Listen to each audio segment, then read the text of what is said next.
अस्सलाम वालेकुम जी, सुबह बखैर, क्या हाल चाल। आप देख रहे हैं ये प्रोग्राम जिसे हम कहते हैं गुड मॉर्निंग पब्लिक। पब्लिक मुझे कहती है सोहाब अफजल, मेरे साथ स्क्रीन शेयर करते हैं इस्लामाबाद से हमीद सिंह। तो फौरी तौर पर उनके पास चलते हैं, फिर प्रोग्राम का बाकायदा आगाज़ करते हैं। अस्सलाम वालेकुम पाजी, हाउ आर यू, कैसे हैं आप? Good morning. जी वालेकुम सलाम, सत श्री अकाल, गुड मॉर्निंग। मैं बिल्कुल ठीक और उम्मीद है आप भी माशाल्लाह काफ़ी फ्रेश लग रही हैं, तो आप भी अच्छी हैं। लेकिन मैं चाहता हूं कि थोड़ी सी ख़बरें हम बलूचिस्तान की शामिल करें। जिस तरह हम देख रहे हैं कि हम उमूमन जब शुरुआत करते हैं तो मौसम के हवाले से करते हैं, और मौसम इस वक्त यहाँ पे तो सुबह से बारिश चल रही है हल्की फुल्की, और बूंदाबांदी कल से शुरू हुई थी। लेकिन बलूचिस्तान के इलाकों में फिर से हम देख रहे हैं कि मुख्तलिफ़ इलाकों में तुग़यानी जो है वो चल रही है, और साथ साथ हम ये देख रहे हैं कि मुख्तलिफ़ शाहराएँ जो हैं वो भी बंद कर दी गई, और जो अर्जी तौर पर पुल बना दिए गए थे तो वहाँ पे इस किस्म के हालात हैं कि वो पुल भी बहा के ले गए हैं जितने भी दरिया हैं वहाँ पे। तो वहाँ पे दोबारा ऐसा लग रहा है कि अगर बारिशों का ये सिलसिला इसी तरह जारी रहा तो ख़दशा है कि दोबारा जिस तरह हमने गर्मियों में देखा और जो सूरत हाल हमने देखी और जो तबाहकारियाँ हमने देखी, तो खुदा न खास्ता कि फिर वो मामलात उसी तरह हों। लेकिन बहरहाल इस वक्त तेज़ी से बारिशों का सिलसिला, उसका रुख जो है बलूचिस्तान की तरफ है। तो मैंने सोचा कि अब दुआ करते हैं कि अल्लाह ताला फिर से उस किस्म की आफात से हमारे मुल्क को, हमारे मुख्तलिफ सूबों को, हमारी आवाम को बचाए। आमीन आमीन। और इसके साथ ही आपको पता है हरमीत, हमें हमेशा इस चीज़ के बारे में बात करते हैं कि मौसमियाती तब्दीली जो है वो ना सिर्फ पाकिस्तान का बल्कि पूरी दुनिया का मसला है। लेकिन अगर हम इंफ्रास्ट्रक्चर की बात करें तो पिछला आने वाला जो सैलाब है उसकी वजह से जो इंफ्रास्ट्रक्चर तबाह हुआ है, उसके बाद हल्की बूंदाबांदी भी आपके वहाँ पर मौजूद वसाइल को बुरी तरह मुतासर करती है। लेकिन इस वक्त जो हम सूरत हाल की बात करें, एक नया स्पेल जो पाकिस्तान एंटर हुआ है, और इसके बाद आप मौसमियाती तब्दीली भी देखेंगे। बारिशों के मुख्तलिफ स्पेल मुख्तलिफ शहरों में, मुख्तलिफ जगहों पर, मुख्तलिफ इलाकों में, कहीं मूसलाधार बारिश हो रही है, कहीं रिमझिम है। लेकिन ये सिलसिला जो है वो बाकायदा तौर पर उस स्पेल की वजह से शुरू हुआ है जो कि अब पाकिस्तान की तरफ आया है और दाखिल हुआ है पाकिस्तान में। खैर, लाहौर की अगर हम मौसम की बात करें तो मौसम खासा तब्दील हुआ है, और रात के रात ही आपको खुनकी सी महसूस होती है। चूँकि रमज़ान भी है तो हम इस चीज़ की कोशिश कर रहे हैं कि इस सारी सूरत हाल में आपको वक्तन फ़वक्तन इस हवाले से अपडेट कर सके कि यहाँ पर होती है रिमझिम, यहाँ होती है बारिश, हम उसको करते हैं एंजॉय। लेकिन जो सैलाब ज़दा इलाके हैं, वहाँ जो तबाहकारियाँ हैं, वो पहले ही पानी से या बूंदाबांदी से इतनी डरी हुई कौम है कि वो बूंदाबांदी भी होती है तो उनको फिक्र हो जाती है कि बड़ी मुश्किल से इतने महीने गुजार कर हम रिहेबिलिटेशन की तरफ आए थे, तो पता नहीं दोबारा अगर बूंदाबांदी भी होगी तो हमें कितना। और सबसे बड़ी बात है सोहा कि हमने देखा कि जब भी इस किस्म के हालात होते हैं तो हमारी मीडिया की नज़रें जो होती हैं वो ख़ास उस इलाकों में होती हैं। लेकिन फिर हमारे यहाँ मुल्क में खासकर सियासी गहमा गहमी है और बहुत सारे बहरानों ने जन्म लिया है, तो कहीं ना कहीं फोकस जो है वहाँ से डिफोकस होकर इस साइड पर आ जाता है। लेकिन अब मैं जो सोशल मीडिया पर या मुख्तलिफ ऑर्गेनाइजेशन जो हमारे वहाँ पर काम करते हैं, तो इसमें कोई शक नहीं है कि गवर्नमेंट की जानिब से उस तरह के काम नहीं किए जा रहे जिस तरह के काम की तवक्को थी। और जिस तरह हमने देखा कि फंड राइजिंग के हवाले से एक मुहिम हुई और पूरी दुनिया ने उसमें हिस्सा लिया है, लेकिन उसमें भी हम देख रहे हैं कि उसमें भी कोई उसी तरह खातिर खा कोई तेज़ी नहीं आ रही है। तो हमारा पैगाम यही है पार्लियामान में बैठे, ऐवानों में बैठे तमाम तर उन हुकूमती नुमाइंदों को कि खुदारा आप अपनी सियासत भी करें, लेकिन सियासत अगर आप करते हैं तो आवाम की वजह से करते हैं, और आवाम के वोट की वजह से आपको पार्लियामान में भेजा होता है, तो कम से कम उनका ख्याल रखें जो मुख्तलिफ कैंप्स में बैठे हैं, जिन्होंने सर्दियां गुजार दी, अब आने वाली गर्मियां हैं, जिनके बच्चे बीमार हैं, जिन्होंने बड़ी तकलीफ में लाइफ गुजारी है, और आज भी वो उसी तरह बिलक रहे हैं, बैठे हैं, इंतज़ार में बैठे हैं। तो मेरे ख्याल में वो ऑर्गेनाइजेशन जो एक्टिव हैं, काम कर रही हैं, उनके साथ मिलकर आप थोड़ी बहुत मदद कर सकते हैं आवाम की, ताकि ये दोबारा तबाहकारियाँ अगर आती हैं तो इनसे पहले की बहाली जो है उसका काम अगर कंप्लीट किया जाता है तो मेरे ख्याल में हम बहुत सारी जानें, बहुत सारे बच्चे, बहुत सारी माएँ, बहुत सारी बहनें जो हैं उनकी जानें हम बचा सकते हैं। और हरमीत, आपकी बात बिल्कुल बच रहा है कि मुखय्यर हजरात बड़ी तादाद में जो कि दर्द दिल रखने वाली कौम है, आपको पता है चैरिटी के अतबार से पाकिस्तान का नंबर हम सब जानते हैं। लेकिन अभी सूरत हाल ये कि इतनी बड़ी तादाद में रिहेबिलिटेशन की तरफ जो भी इंतजामात NGOs ने किए हैं, मुतल्लिका महकमा जात ने किए हैं, उसके बावजूद भी अभी सिर्फ हालात थोड़े से संभले थे। हम इंफ्रास्ट्रक्चर बेहतर करने की बात नहीं कर रहे।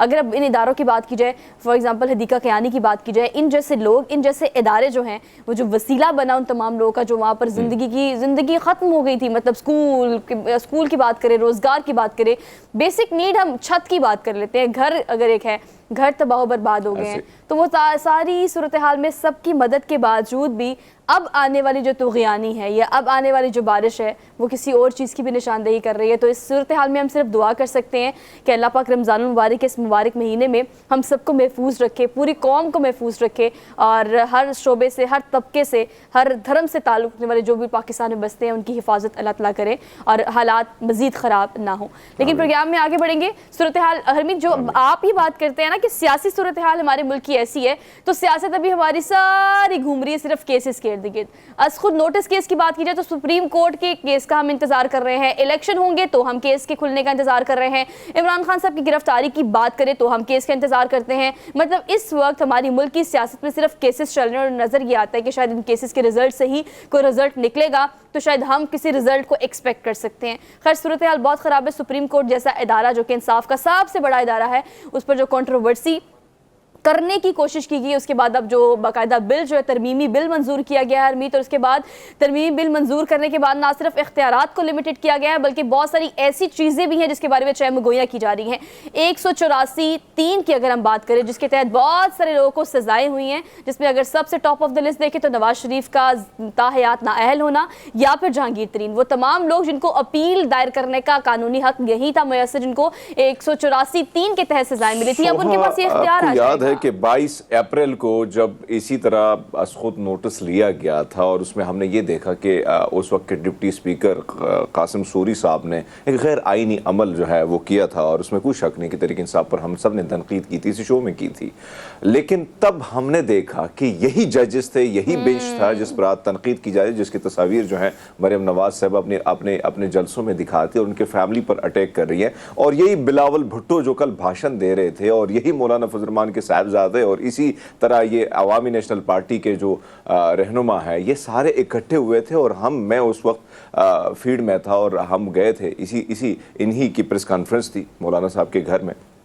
तो तब इनका कहना यह था कि हम अदालत के साथ खड़े, और ये जो हुआ है ये पहली बार आइन का साथ हुआ, आइन की बहाली हुई, और जिस किस्म के बयानात थे अपने वो सियासी बयानात, लेकिन कल अब हम देख रहे कि वो गुड सोमोटो था, अब ये बैड सोमोटो है। और सबसे बड़ी बात जो हमेशा हम करते रहते हैं वो ये है कि सियासी इंतशार तो फैला हुआ है, एक अदम इस्तेहकाम तो है, मुआशी तो है, लेकिन आइनी तौर पर अगर हम देखें तो उसके हवाले से थोड़ा सा, क्योंकि हम देखते हैं कि दुनिया में मुख्तलिफ ममालिक में इस किस्म की चीज़ें आती हैं, लेकिन कुछ ऐसे इदारे होते हैं जो मैदान में आके उन सारी चीज़ों को सुलझा लेते हैं। लेकिन अब हम देख रहे हैं कि जिस तरह शहबाज शरीफ साहब, अचानक उनको क्या हो गया कि उन्होंने जिस तरह जवाब कल परसों भाषण दिया और कहा कि भाई अब हम बैठने को तैयार नहीं है। ये वही शहबाज शरीफ साहब हैं जो पहले कह रहे थे कि मैं बैठने को तैयार हूं। जब वहां से सॉफ्ट कार्नर यानी सॉफ्ट मैसेज आया तो यहां से इनकारी, तो आप अंदाजा लगा लें कि इस वक्त हर इदारा जो है वो और अवाम जो है वो इसमें तजब्जुब का शिकार हमें नजर आती है, और वो सोच रही है कि देखें तो किसकी तरफ देखें। हमने देखा कि कुछ जर्नलिस्ट, भी कुछ ना बना। हम क्या क्या बात कर रहे हैं कि आम आवाम तो तजब्जुब का शिकार है सियासत को लेके। मेरे ख्याल से आम आवाम तो सियासत को अब वो चीज़ समझते, इसके बारे में बात भी करेंगे तो शायद मजीद स्ट्रेस में आ जाएंगे। उनके पास और बड़े मसले हैं, महंगाई इतनी ज़्यादा है, एजुकेशन बच्चों की इतनी महंगी हो गई है, तो आपके तालीमी अखराजात इतने महंगे हो गए हैं, आम जिंदगी गुजारने की अशिया खुरनोश की कीमतें आसमान से बातें कर रही हैं, लोगों की गुर्बत की वो इंतहा, गुर्बत की लकीर जिसको हम काफ़ी देर पहले क्रॉस कर चुके हैं। जो एक आपने डॉक्यूमेंट शेयर किया था हमारे ग्रुप में, जैसे पाकिस्तान के डिफॉल्ट होने की सूरत हाल पूरी दुनिया को पता है, माँ सिवाय पाकिस्तानियों के। खैर, ये सूरत हाल मुल्क में इस वक्त चल रही है, तो उनके पास सियासत करने के अलावा और कोई काम नहीं है, और हमारी आवाम को सियासत सुनने का बिल्कुल भी, अब वो उन्हें लगता है कि इन्होंने वही करना है जो ये पिछले कई सालों से पाकिस्तान बनने से लेकर अब तक करते आ रहे हैं। खैर, हम आगे बढ़ेंगे, इसको तो हम डिटेल में डिस्कस करेंगे आज के प्रोग्राम में। आज की टॉप स्टोरीज की तरफ चलते हैं। सो गुड मॉर्निंग पब्लिक, आज का रनडाउन क्या है, let me share with you guys. Top stories में हम टॉप ऑफ द ऑल ये डिस्कस करेंगे कि इलेक्शन कमीशन ने बाकायदा तौर पर ऐलान कर दिया है खैबर पख्तूनख्वा यानी KPK में इलेक्शंस की, और जो तारीख है वो अगेन 8 अक्टूबर ही है। लेकिन अगर हम इस तरमीमी बिल की बात करें जो कि ऐवान में मंजूर किया गया है, पहले मुसविदा पेश किया गया और बाकायदा तौर पर फौरी मंजूर किया गया, जिसके बाद आपके बेंच तश्कील देने से लेके आपके सो मोटो नोटिस तक सुप्रीम कोर्ट के चीफ जस्टिस के इख्तियारात जो है वो बदल दिए गए हैं, तब्दील कर दिए गए हैं। इसके बहुत सारे साइड इफेक्ट, आफ्टर इफेक्ट्स मजीद केसेस पर भी आ रहे हैं, और खास तौर पर कहा यह जा रहा है कि माजी के बहुत सारे केसेस को इस बिल के मंजूर होने से या इसके रूल्स आने से बहुत ज़्यादा फ़ायदा होगा। क्या क्या फ़ायदा होगा, सीनियर एनालिस्ट हमारे साथ मौजूद होंगे। टॉप स्टोरीज में हम इसको डिटेल में डिस्कस करेंगे। आगे बढ़ेंगे और आपको हमने बेसिकली एक ऐसी स्टोरी आपसे शेयर करनी है जिसको देखकर आपको इस बात का अंदाज़ा होगा कि ज़िंदगी में बहुत सारी मुश्किलात हैं हमारे भी, लेकिन उसके बावजूद भी ऐसे लोग जो हिम्मत की मिसाल हैं उनको देख के हमें लगता है अच्छा हमारी ज़िंदगी तो बड़ी सहल है, बड़ी आसान है। सिब्बी से ताल्लुक़ रखने वाले इमरान खान हाड़ा जो दूसरों के लिए एक एग्जाम्पल है।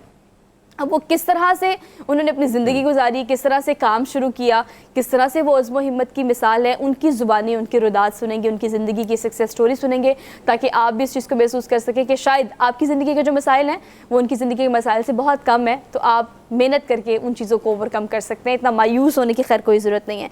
इसके अलावा चूँकि रमज़ान है तो रमज़ान के हवाले से रमज़ान के तक़द्दुस को देखते हुए रमज़ान की जो भी तकाज़े हैं, हमारी कोशिश ये होती है कि हफ्ते में 2 से 3 दफ़ा ऐसा एक सेगमेंट ज़रूर रखें कि शरीयत क्या कहती है रोज़े के बारे में, रोज़ेदारों के बारे में, रोज़े के बारे में जो इबाम पाया जाता है मुख्तलिफ़ तबक़ात में, मुख्तलिफ़ लोगों में। रोज़ा अगर छूट जाए या रोज़े का अगर कफ़ारा अदा करना हो या हदिया देना हो, फ़दिया देना हो, तो ये वो तमाम चीज़ें जिसके बारे में आज के सेगमेंट में हम बात करेंगे कि रोज़ा, एक तो पहले बात तो ये करेंगे कि रोज़ा अगर हम इतना कमज़ोर समझते हैं कि रोज़ा इससे टूट जाता है, रोज़ा उससे टूट जाता है, रोज़ा उससे मकरू हो जाता है, रोज़ा किस चीज़ से मकरू नहीं होता, इस बारे में बात करेंगे और साथ साथ आपको इसका हल भी बताएंगे। तो इस पर आलिम दीन जो है वो हमारे साथ होंगे, तो आज के प्रोग्राम में हम इस सेगमेंट को भी रखेंगे। इसके अलावा एक रिपोर्ट भी आपसे शेयर करनी है। रिपोर्ट जो है वो लाइब्रेरी को लेके है। अब लाइब्रेरी कहाँ पे है, मतलब तालीम की क्या सूरत हाल है। वैसे तो अगर लाहौर शहर में अगर बड़ी बड़ी लाइब्रेरीज़ की बात करें तो उम्मीद मैं हमेशा कहती हूँ कायद आज़म लाइब्रेरी से बड़ी लाइब्रेरी नहीं है, लेकिन आजकल वो सिर्फ शूट के लिए इस्तेमाल होती है। कोई आप देखें तो वहाँ पे हर वक्त कोई ना कोई शूट हो रहा होता है। खैर उसकी आउटर लुक बड़ी अच्छी सी है, तो इसीलिए बस वो शूट के लिए इस्तेमाल होती है। लेकिन बहुत सारी लाइब्रेरीज ऐसी भी हैं जो कि पाकिस्तान का कीमती असासा है क्योंकि वो पुरानी हैं, एंटीक लाइब्रेरीज हैं, लेकिन वहाँ पर उनका क्या परेशान हाल है। और जो महकमा वाइल्ड लाइफ है वो इस तरह से देखें तो वर्ल्ड सिटी अथॉरिटी की बात करें या हम दूसरे महकमा जात की बात करें तो उनकी कोशिश ये होती है कि जो भी इस तरह की आसार कदीमा की चीज़ें उनको महफूज किया जाए, लेकिन फिर भी उसके बावजूद भी अदम तवज्जो की वजह से हालत ज़ार बहुत बुरी है। खैर इसको हम डिटेल में डिस्कस करेंगे आज के प्रोग्राम में। आगे बढ़ेंगे और चलेंगे अपने सेगमेंट की तरफ। इस सेगमेंट में आज हमने बहुत इंटरेस्टिंग खबरें पहले एक दूसरे से शेयर की ग्रुप में और उसके बाद हमने वो सारी खबरें डाली डेली डोज में, क्योंकि इंटरेस्टिंग खबरें और उम्मीद फाइनली वो दिन आ गया जब हमने बहुत सारी चीज़ों की प्रेडिक्शन की है और वो प्रेडिक्शन जो है वो आज के प्रोग्राम में पूरी होगी। So let's talk about daily dose. Good morning public का डेली डोज जो आज का है उसमें सबसे पहले हम आपसे ये खबर शामिल करेंगे कि आपने ये कुदरत का ऐसा खूबसूरत सा नमूना है ना कि आप जब इसे कुदरत के ऐसे शाहकार को, ऐसे खूबसूरत नमूनों को, ऐसी कुदरत की निशानियों को देखते हैं तो देखकर बड़ा महजूज होता है बंदा, इंसान बड़ा खुश होता है कि अल्लाह ताला ने क्या निज़ाम बनाया हुआ है। लेकिन उसके पीछे जो एक पूरी कहानी होती है ना कि आप अगर किसी चीज़ को, कुदरत के किसी नमूने को देखते हैं तो वो बनता कैसे है और वो बनाता कौन है, ये भी एक पॉइंट है। तो इसको देख कर आप ज़्यादा महसूस करते हैं अपने आप को, ये feel close to the nature. आपने केकड़े को देखा होगा खास तौर पर, लेकिन ये केकड़ा जो रेत पर खूबसूरत से नक्शो निगार बनाता है ना वो कैसे बनाता है, क्योंकि आपने सिर्फ नक्शो निगार देखे होंगे वाइल लाइक वो बना रहा है उस दौरान मेरे ख्याल से आपने कम ही, ये कैमरे ने या तो कम ही इसको कैप्चर किया है, लोगों ने कम ही इसको देखा है, लेकिन ये केकड़ा रेत से खूबसूरत नक्शो निगार बना रहा है। और कैसे बना रहा है, मोतियों की तरह ये रेत को उठाता है, अपने मुंह में डालता है, उसका गोल सा एक बीट बनाता है और उस बीट को दोबारा से उस ज़मीन पर डालकर एक खूबसूरत सा नक्शा बना देता है। तो ये एक वीडियो जो है बहुत वायरल हुई है सोशल मीडिया पे, बिकॉज आपने ये सिर्फ एक सीनरी वैसे बनी हुई देखी मुझे होगी। याद है, अभी ये खेकड़े को मैं देख रहा हूँ तो इसी तरह ज़्यादा क्योंकि जब आप को थोड़ी बहुत समझ आती और कहीं ना कहीं आप 7 क्लास 8 क्लास में होते, तो मैं जब भी अपने गांव के दरिया में, क्योंकि दोपहर के टाइम हम सारे जो हैं दोस्तों के हमरा निकल जाते थे वहाँ पे, तो इसी तरह के मनाजिर हमें दिखने को मिलते थे। रेत पर इसी तरह खेकड़े जो हैं उन्होंने अपने नक्शो निगार से बड़ी उस रेत को ना एक डिफरेंट डिज़ाइन पूरा किया होता है और बड़े मज़े की वो रेत, और वो भी मिट्टी से हल्की सी भरी होती है, तब जाके खेकड़ा जो है वो अपना काम करता है। तो मेरी बड़ी आदत होती थी कि मैं जितने भी नक्शे उसने बनाया हो तो उसको मिटाना जो है वो मेरी आदत होती है, और मैं डेली रूटीन पर यही काम करता था जब भी हम अपने गाँव के इस दरिया में जाते थे। तो ये बड़े मज़े की चीज़ें जिस तरह हम देखते हैं और ये बनाते हुए भी बड़ा आप जब देखते हैं, वैसे अगर इस वीडियो में अगर आप देखें तो बड़े मज़े से कैसे कैसे वो आगे निकल रहा है और किस तरह नक्श निगारी जो है वो कर रहा है। सो ये आपने दुरुस्त फरमाया कि जितना जितना हम कुदरत के करीब जाते हैं और हम उसके चरिंद परिंद को भी जब करीब से देखते हैं और उनके उन खूबसूरत हरकतों को देखते हैं, उनकी वो जिस तरह अपनी इस कुदरत में मगन होते हैं, तो उसका एक अलग मज़ा होता है। और उसको करीब देखने के लिए आपको ज़रूरी है कि आप किसी ऐसे इलाके जाएं कि कहीं ना कहीं वो कुदरत के करीब हो। तो मेरे ख्याल में हमारा अब जब शहर की तरफ आते हैं तो बहुत सारी ऐसी चीज़ें हमारे करीब से, लेकिन इस्लामाबाद की मैं अगर बात करूँ तो शहर कायद की एक बात है कि यहाँ पे वो उसी तरह कंस्ट्रक्शन नहीं की गई, उसी तरह शोर शराबा नहीं है। आज भी आप यहाँ से निकलते हैं तो हर जगह आपको दरख्त, आपको हरियाली, और आपको कहीं ना कहीं, और मुझे याद है कि कोरोना में बहुत सारे ऐसे जानवर थे यहाँ पे कि उस वक्त रिपोर्टिंग के हवाले से हम 2-3-4 रिपोर्टर थे जो हम काम करते थे फील्ड में, बहुत कम लोग जो है लोग गांव की तरफ लौट गए थे। तो बहुत सारी चीज़ें मैंने खुद अपनी आंखों से देखी है कि वो रोडों पे, सड़कों पे, इन गली कूचों में हमें नज़र आती थी। तो ये चीज़ है कि कुदरत के आप करीब जाएंगे तो बहुत खूबसूरत मनाजिर जो हैं उससे आप लुत्फानंदोज होंगे। बिल्कुल ठीक कह रहे हो, ये खूबसूरत इतना लग रहा है, बिल्कुल कह रहे टिड्डा सा है ये केकड़ा, और आप देखिए किस तरह से मुंह में रेत डालता है, उसकी बॉल्स बनाता है, बॉल्स बना के कितनी मेहनत और मुशक्कत से पूरा शाहकार बनाते हैं। लेकिन आप सही करते थे, जाते थे और उसको मिटा देते थे। खैर ये बचपन के शौक है, लेकिन ये जो आपको क्लोज करके हमने वीडियो दिखाई है, वीडियो दिखाने का मकसद ये कि सोशल मीडिया पे जब ये वीडियो वायरल हुई तो मुख्तलिफ लोग जो है मुख्तलिफ तबसरे कर रहे हैं, आपको पता है, लेकिन देखने में ये बहुत खूबसूरत लग रहा है। आगे बढ़ते हैं, अगली खबर आपको देते हैं। अगली खबर जो है वो तो भाई लॉटरी की खबर है या फिर किस्मत की खबर है।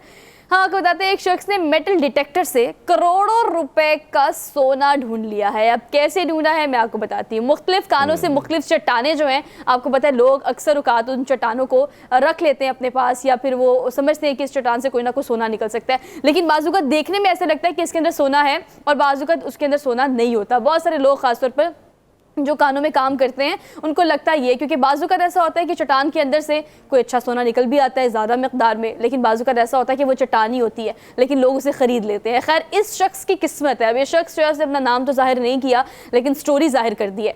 मेटल डिटेक्टर से जनाब कानों के इर्द गिर्द घूमे, एक चट्टान इन्होंने ली और उस चट्टान को लेके चले गए। उन्होंने कहा इसके अंदर सोना है, और जनाब उसके अंदर सोना निकला और करोड़ों रुपए का निकला। आप अंदाज़ा करें पाकिस्तानी 3 से 4 करोड़ रुपए बनता है, क्योंकि सोना जो है इसका मेरे ख्याल से वज़न जो है वो 2 किलो से ज़ायद है। अंदाज़ा करें 2 किलो से ज़ायद वज़न हो इस सोने का, और ये सिर्फ किस्मत ही होती है। बहुत सारी डॉक्यूमेंट्रीज अगर आप देखिए और ख़ासकर हमारे इलाकों की तरफ आप जाएं, और आप तो गई हैं माशाल्लाह, वहाँ पे दरिया अबा सिंध जो है, दरिया सिंध जिसे कहा जाता है, दरिया काबुल भी कहा जाता है, इन इलाकों में अगर आप जाती हैं तो बहुत सारी डॉक्यूमेंट्रीज, और मैंने खुद ये लोग देखे हैं कि मैग्नेट, ये मेटल जिसे कहा जाता है, और उसको बांध के रस्सियों से, और वो उसी रेत जो आसपास जो रेत पड़ी होती है उसी में पूरा दिन वो गुजारते हैं। उसके बाद फिर छानबीन के बाद उनको बहुत सारा जो है वो ये छोटे छोटे ज़रात सोने के जो हैं वो उनको मिलते हैं।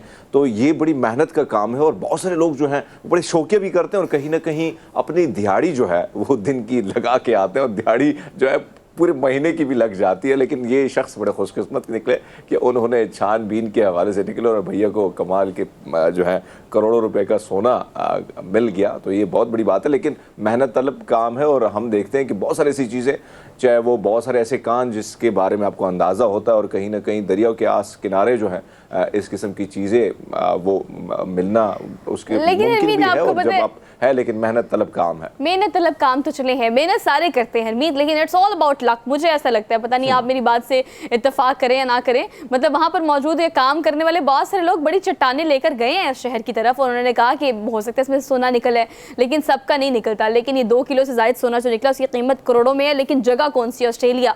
और हरमीत आपको पता है ऑस्ट्रेलिया सबसे ज़्यादा एक ऐसा बड़ा मुल्क है जहाँ पर सबसे ज़्यादा ज़खायर मौजूद हैं, और वहाँ पर ये काम सबसे ज़्यादा होता है। तो खैर वहाँ पे लोगों के चांसेस भी ज़्यादा होते हैं, और ये आपकी किस्मत ही है। किस्मत कहीं भी धनी हो सकती है, आप पे कुछ भी हो सकता है, यकीन करें किस्मत पे। और आप बड़ी चीज़ें प्लान करते हैं, लेकिन होता वही है, बाज़ वक़्त अनयूजुअल और अच्छी चीज़ें अनप्लान्ड ही आपकी ज़िंदगी में आ जाती हैं।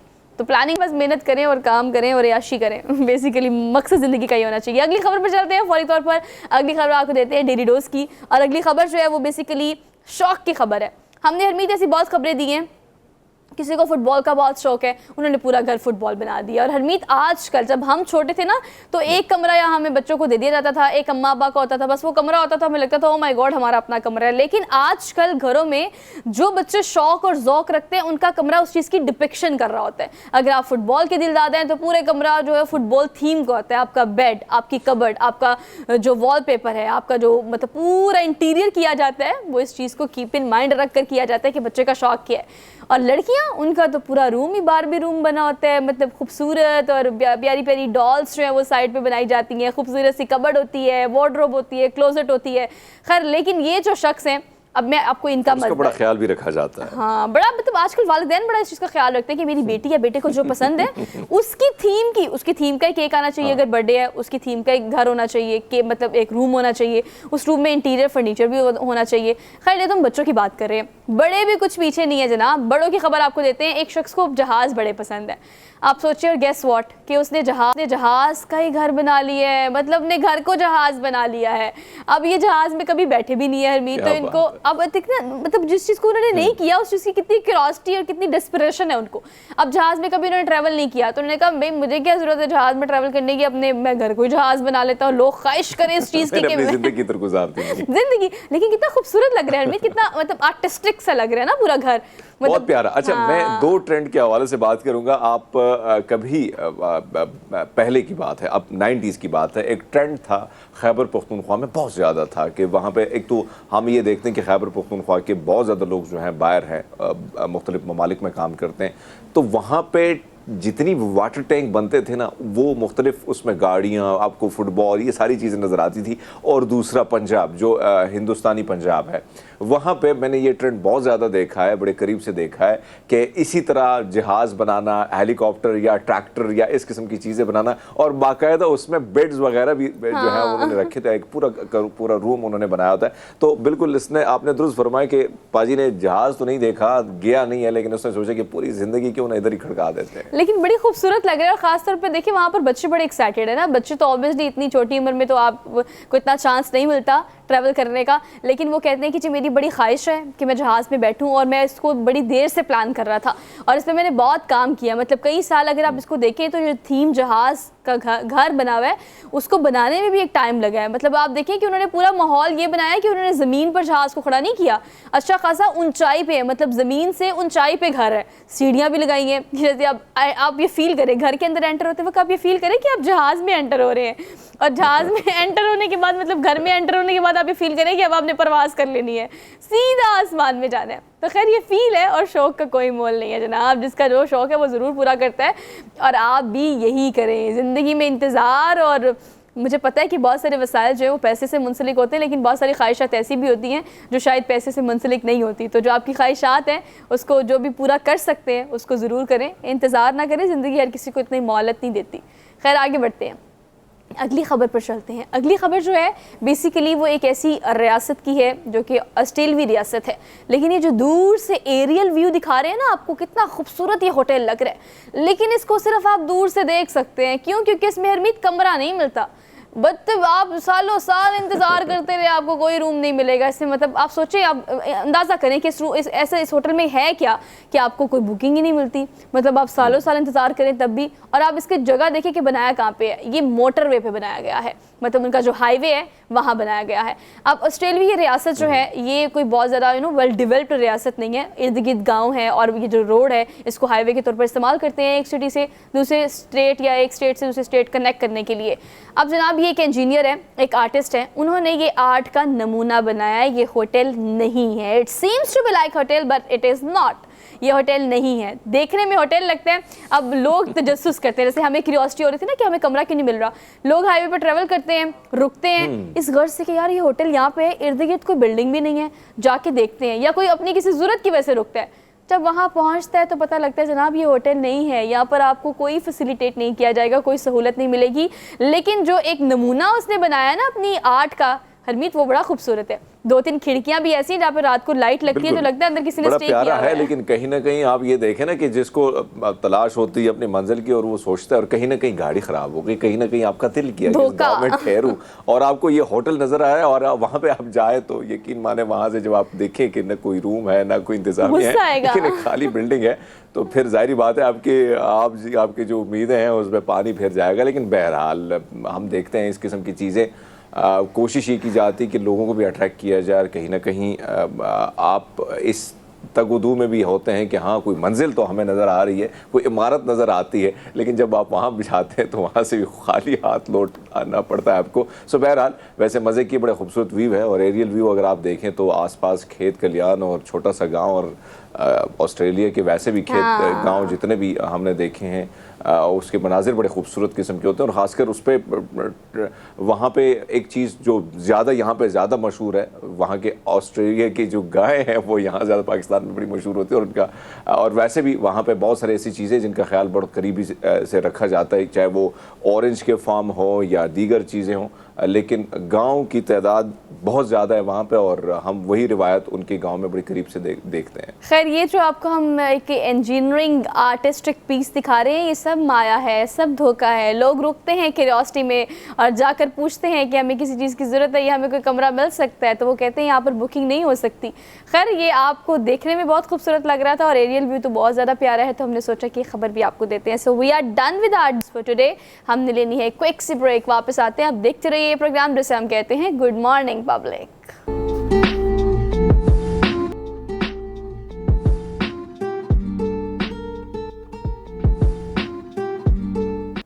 Welcome back after the break. आजकल पाकिस्तानी सियासत सिर्फ और सिर्फ केसेस के इर्द गिर्द घूम रही है। इलेक्शन कब होगा, केस सॉर्ट आउट होगा तो पता चलेगा।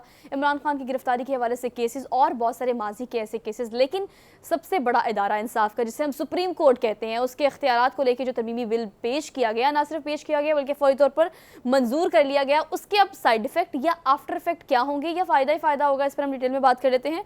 सलमान आबिद साहब हमारे साथ मौजूद हैं, उनको आज के प्रोग्राम में खुशामदीद कहते हैं। अस्सलाम वालेकुम सर। वालेकुम सलाम जी sir thank you so much for joining us this morning. Sir ये कहिएगा कि अभी फिलहाल जो सूरत हाल है वो बड़ी क्लियर है कि क्विक हमने बिल मंजूर करा लिया तरमीमी, पहले मुसविदा पेश किया गया उसके बाद बिल मंजूर करा लिया गया, जिसके बाद अब सुप्रीम कोर्ट के जो चीफ जस्टिस हैं उनके इख्तियारात बड़े महदूद कर दिए गए हैं कि अगर आपने बेंच तश्कील देना है उससे लेकर आपके सो मोटो लेने तक आप बाउंड हो गए हैं कि आपने किस तरह से काम करना है। और सर इसके अलावा एक और चीज़ इस पर चाहती हूँ आप कमेंट करिए कि 184(3) के तहत जितने भी केसेस और माजी में किए गए हैं, जो सजाएं मिली हैं या जो केसेस के फैसले सुनाए गए हैं, अब उस पर भी एक आईनी हक आ गया है कि आप उस पर बात कर सकते हैं। इसमें 2 केसेस बड़े टॉप पे हैं, एक नाअहली का जो कि नवाज शरीफ की है, दूसरा जहांगीर तरीन। सर इस केस से उनको क्या फायदा हो सकता है, आप इस पर क्या कमेंट करेंगे? देखिए बात यह है कि इस वक्त जो कुछ हो रहा है उसके पीछे आईनी मकासद से ज्यादा सियासी मकासद है। बिल्कुल ठीक कह रहे हैं। हुकूमत जो है वो समझती है कि ये उसके मफाद में है कि इस वक्त चीफ जस्टिस के इख्तियारात को महदूद किया जाए और आईनी इख्तियारात को महदूद करके वो अपने पॉलिटिकल इंटरेस्ट जो है उसको लीड करे। क्योंकि इस वक्त हुकूमत को जो सबसे ज्यादा मुज़ाहमत का सामना है अपने सियासी अज़ाइम में वो अदलिया है और अदलिया की तरफ से उनको इस वक्त काफी मुश्किलात का सामना है, जिसमें इलेक्शन का फैसला भी शामिल है। तो ये एक पॉलिटिकल मूव है जो उन्होंने की है। अब इसका इम्पैक्ट जो है, देखिए बात तो ये है कि लीगल रिफॉर्म्स होनी चाहिए, जुडिशल रिफॉर्म्स होनी चाहिए, इसमें कोई दो आरा नहीं है। लेकिन जिस उजलत में और जितनी तेजी से ये सारा कुछ किया जा रहा है तो उससे तो यकीनी तौर पे खुद लीगल कम्युनिटी के अंदर भी कंसर्न्स डेवलप हुए हैं। कल जो आल पाकिस्तान मुकल्ला कन्वेंशन हुआ है उसमें बाकायदा उन्होंने जिस अंदाज से रेजोल्यूशन पेश की है वो खुद एक बड़ा मसला पैदा करेगा इस वक्त हुकूमत के लिए। और फिर ये भी देखना है कि क्या इसको चैलेंज किया जाता है या नहीं किया जाता। अगर किया जाता है तो फिर सुप्रीम कोर्ट का क्या रद्द अमल होगा, क्योंकि बुनियादी तौर पे अभी ये भी देखना है कि जो प्रोसीजरल इश्यूज हैं क्या उसको पार्लियामेंट डिस्कस कर सकती है। पार्लियामेंट का काम तो कानून साजी करना है ना जी। तो अभी बहुत सी इसमें इबहम है, बहुत सी एम्बिग्विटी है और वो बातें आगे जाकर आएंगी। लेकिन एक जो चीज हुकूमत ने करने की कोशिश की है जो बड़ी खतरनाक हो सकती है कि खुद जुडिशरी के अंदर से तकसीम पैदा करने की कोशिश की गई है और जजेस जो है वो डिवाइडेड हमें नजर आ रहे हैं। सलमान साहब, जी सलमान साहब, अब इस बिल के हवाले से आपसे जानना चाहेंगे, इसके बारे में आप क्या कहेंगे कि क्या ये दुरुस्त अमल है पार्लियामेंटेरियन की जानिब से, और अगर ये दुरुस्त अमल है तो क्या ये टाइमिंग बनती है इस वक्त जो आई है, इस पर आप क्या तबसरा करेंगे सर? जी, मैं वही कह रहा था कि असल में इसकी टाइमिंग ही जो है वो डिटरमिन कर रही है कि इस वक्त इसके पीछे मकसद जो है वो एक पॉलिटिकल मूव है, और हुकूमत जिस मुश्किल में फंसी हुई है सियासी मामलात में, उससे निकलने की कोशिश की जा रही है थ्रू जुडिशरी। अब ये देखना होगा कि वो ऐसा करने में कामयाब होती है या मामलात और ज्यादा टकराव की जानिब जाते हैं। क्योंकि एक जमाने में आपको याद है जस्टिस सज्जाद अली शाह के केस में, वहां पे उस दौर में 1997 में बाकायदा जुडिशरी और पार्लियामेंट के दरमियान क्लैश हो गया था, और अब भी कुछ इस किस्म की सूरत हाल बन रही है। और फिर जिस पार्लियामेंट ने इसको मंजूर किया है उसके बारे में आप भी जानते हैं, मैं भी जानता हूं कि एक बड़ी पॉलिटिकल पार्टी पीटीआई जो है वो पार्लियामेंट से बाहर है, और 150 के करीब पार्लियामेंटेरियन जो है वो बाहर है, और उनको निकाल कर लेजिस्लेशन की गई है। इसलिए उसकी क्रेडिबिलिटी के ऊपर भी सवालात उठ सकते हैं। लेकिन अब मैंने आपको जैसे कहा कि इसके पीछे पॉलिटिकल मोटिव है, तो अब देखते हैं कि इसका इम्पैक्ट जो है वो किस तरीके से आगे चल रहा सलमान साहब, हमने और देखा सबसे है माजी important में बात बहुत है- सारी चीज़ों में सदर साहब का एक अहम रोल रहा है, और बहुत सारी कोशिश उन्होंने की कि बहुत सारी चीज़ों के हवाले से 15 और 10 और 20 दिनों तक चीज़ें उन्होंने धकेली हैं। अब आपने जिस तरह फरमाया कि अपोजिशन लीडर, आप अंदाज़ा लगा लें कि उसने आने वाले दिनों में इलेक्शन भी मुस्लिम लीग नून से ही लड़ना है, तो फिर ऐसे में आज पीटीआई तो सेनेट में भी इस पर इख्तिलाफ इस बिल का करेगी, लेकिन ये मामला जाएगा सदर के पास, तो क्या आपको लगता है कि ये ताखीर का शिकार होगा और उसी दौरान जो है सुप्रीम कोर्ट का फैसला आ सकता है? देखिए, सदर के पास इख्तियारात तो है, अगर वो इन मामलात में डिले करना चाहें तो उनके पास पूरे ऑप्शंस हैं कि वो इन चीजों को दोबारा भिजवाया जा सकता है, और सदर के पास तो ये भी इख्तियार है कि वो इसको रिव्यू के लिए सुप्रीम कोर्ट में भी भेज सकता है। अब देखना यह है कि सदर साहब ये इनिशिएटिव लेते हैं या इसको पास करते हैं। इसलिए मैंने कहा है कि ये चीजें भी देखनी होगी कि इसमें कैसे आगे बढ़ा जा सकता है। और जैसे आपने खुद ही इशारा कर दिया कि इन द मीन वाइल जो सुप्रीम कोर्ट में इस वक्त इलेक्शन के हवाले से पटिशन चल रही है, उसका भी क्या रिजल्ट अगले 2-3 दिनों के अंदर, 1-2 दिनों में निकल के सामने आता है, तो वहीं से सारी सूरत हाल समझ आएगी कि मामलात कहाँ जाएंगे। सर, इबाम मौजूद है, आप बिल्कुल ठीक कह रहे हैं, इसको चैलेंज भी किया जा सकता है, लेकिन सर कुछ चीज़ें ऐसी हैं जो कि प्रिटी क्लियर हैं। आर्टिकल 184 और 3 की अगर हम बात करें सर, उस सूरत हाल में अब नजर सानी का एक आइनी हक जो है माजी के इन तमाम केसेस को होगा, जिसके बाद अब दोबारा से रिव्यू किया जा सकता है उन केसेस को। सर, बड़े केसेस जो कि सॉर्ट आउट नहीं कह सकते, जो कि फाइनल हो चुके थे, जैसे कि नवाज शरीफ की ताहयात नाअहली का केस है, जहांगीर तरीन का केस है, सर अब इन केसेस को इस तरमीमी बिल से ये क्या राहें हमवार करने की सी कोई सिचुएशन है, आप क्या देखते हैं? जब ये रिजीम चेंज हुआ था उस वक्त ही कह दिया गया था कि ये हुकूमत जो है बुनियादी तौर पे अपने आप को रिलीफ लेने के लिए आई है। बिल्कुल ठीक। आपने देखा कि जो नैब की तरामीम थी उसको NRO 2 का नाम दिया गया, और उससे मुस्तफीद हुए हुकूमत में भी अपोजिशन में भी सब लोगों ने मिलकर अपने अपने मुकदमे खत्म करवाए। और अब जो कल जो तरमीम की गई है, इसका मतलब यह है कि नवाज शरीफ साहब की नाअहली भी खत्म हो, जहांगीर तरीन की नाअहली भी खत्म हो, बाकी लोगों की भी नाअहली खत्म हो।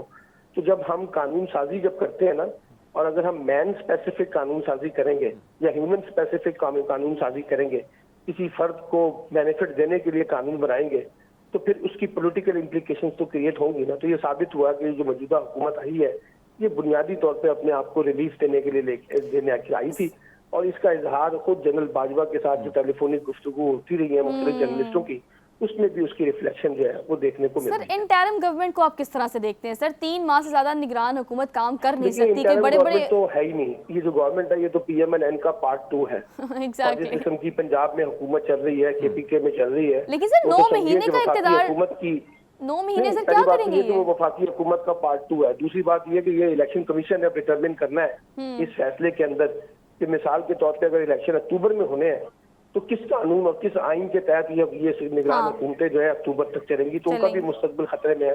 और ये देखना होगा कि सुप्रीम कोर्ट क्या फैसला सुनाती है इन निगरान हुकूमतों के बारे में। सलमान साहब, एक और चीज़ जो हमने देखी है, जिस तरह हम देख रहे हैं कि पोलराइजेशन बहुत बढ़ रही है, हर तरफ से हमें कोई मायूसी नज़र आ रही है, लेकिन ऐसे में आपको याद होगा कि पहले इमरान खान साहब इनकारी थे, फिर उन्होंने कहा कि मैं मुल्क की मफाद की खातिर बैठ सकता हूँ, तैयार हूँ। हमने शहबाज शरीफ का वो बयान भी हमें याद है जिसमें उसने कहा कि मैं बैठने को तैयार हूं, लेकिन परसों जिस तरह उन्होंने एक सख्त बयान दिया कि कौम से माफ़ी मांगी और शराइत रखे इमरान खान के सामने, तो आपको क्या लगता है कि अचानक इतना बदलाव कहां से आया और क्या वजूहात आपको नजर आती हैं? उसकी बड़ी वजह यह है कि हुकूमत के अंदर इस वक्त एक बड़ी फ्रस्ट्रेशन पाई जाती है। हुकूमत को यह पता है कि अगर इलेक्शन होंगे तो हमारी अपोजिशन वो नहीं है जो होनी चाहिए थी। इसी वजह से जो मुज़ाकरात की बात भी की जा रही है वो हुकूमत को सूट ही नहीं करती, क्योंकि अगर मुज़ाकरात होंगे तो अल्टीमेटली उसके अंदर से इलेक्शन निकलेगा। तो हुकूमत तो इलेक्शन चाहती नहीं है, इसलिए उनके लहजे में सख्ती है, गालम गलोच हो रही है। जिस तरह से राना तनवीर ने जबान इस्तेमाल की है, ख्वाजा आसिफ जबान इस्तेमाल कर रहे हैं, वो खुद एक लम्हा फिक्रिया है। इसलिए इमरान खान और जो हुकूमत के दरमियान अगर मुज़ाकरात होने हैं तो ये तो बराह रास्त लिंक होंगे इस्टेब्लिशमेंट की मुदाखलत के साथ। इस्टेब्लिशमेंट इनको बिठाना चाहेगी तो ये बैठ सकेंगे, अदरवाइज मुझे तो कोई इसका इम्कान नजर नहीं आ रहा जहाँ पे ये पहुंच चुके हैं। और ये भी देखना है कि जैसे मैंने कहा कि हुकूमत इलेक्शन नहीं कराना चाहती। अब ये गेंद बुनियादी तौर पे सुप्रीम कोर्ट के अंदर है कि सुप्रीम कोर्ट का फैसला किस तरीके से इलेक्शन की तरफ जाता है या इलेक्शन से डिले की तरफ जाता है, ये जो सुप्रीम कोर्ट ने तय करना। सर, हमारे प्रोग्राम का इस सेगमेंट का और वैसे तकाजा यही है कि हमने सियासत को डिस्कस भी करना है, लेकिन आपको पता है हर जगह सियासत हो भी रही है और हम सियासत को डिस्कस भी कर रहे हैं। लेकिन चूंकि आप माहिर माशियत नहीं है, लेकिन आपका एक एनालिसिस है, एक डिटेल एनालिसिस है मुल्क की माशी सूरत हाल पर। सर, इस वक्त जो महंगाई की शर्रा है, जो शर्रा सूद है, जो सूरत हाल पाकिस्तान में चल रही है सियासी अदम इस्तेहकाम की वजह से, मुआशी बदहाली अपने रूज पर है, सर क्या पाकिस्तान डिफॉल्ट कर रही है? देखिए, पहली बात तो ये है कि मुझे कुछ कहने की जरूरत नहीं है। कल खुद वज़ीर मुमलिकत खजाना जो है आयशा गौस पाशा, उन्होंने कह दिया है कि जनाब पाकिस्तान के ऊपर एतबार करने के लिए IMF तैयार नहीं है और IMF पाकिस्तान पर अब एतमाद नहीं करता। ये एक बड़ा खतरनाक बयान है जो आयशा गौस ने दिया है। इसका मतलब है कि IMF से किया जाने वाला जो माहिदा है उसका भी मुस्तकबिल खतरे में है, एक बात। दूसरी बात यह है कि इस वक्त जितने भी बरादर इस्लामी ममालिक हैं बाहर से जहाँ से इमदाद आ रही है, वो इमदाद भी एक सतह पे IMF के मामला के साथ जुड़ी हुई है। और तीसरी बात यह कि मुझे भी कहने की जरूरत नहीं है कि मुल्क डिफॉल्ट कर गया या नहीं कर गया। कल जो अटॉर्नी जनरल हैं उन्होंने सुप्रीम कोर्ट में कहा है कि जी मुल्क में सिक्योरिटी के हालात ठीक नहीं है, मुल्क में दहशतगर्दी बहुत हो गई है, मुल्क के माली हालात ठीक नहीं है, हमारे पास पैसे नहीं है जिंदा रहने के लिए, इलेक्शन कराने के लिए। तो सारी सिचुएशन जो है वो तो खुद आप जो है डिफॉल्ट वाली और दहशतगर्दों वाली बनाकर पेश कर रहे हैं पाकिस्तान में, ताकि ये साबित किया जा सके कि पाकिस्तान में इलेक्शन नहीं है। तो ये सूरत हाल तो खुद हुकूमत ही इस वक्त पेश कर रही है कि पाकिस्तान जो है इस वक्त बहुत पीछे चला गया। बिल्कुल ठीक है सलमान साहब, thank you so much for your view. और आपकी बातें बिल्कुल 110% बिल्कुल ठीक है कि इस वक्त मुल्क की माशी सूरत हाल जो है इस पर स्टाफ लेवल का मुआहदा जो कि IMF के साथ होना था वो किसी तौर पर भी दूर दूर तक होता हुआ नज़र नहीं आ रहा। लेकिन इसके बारे में बात कौन करेगा, बिकॉज हमने तो सियासत करनी है। खैर, एक ब्रेक लेनी है, वापस आते हैं। Keep watching good morning public.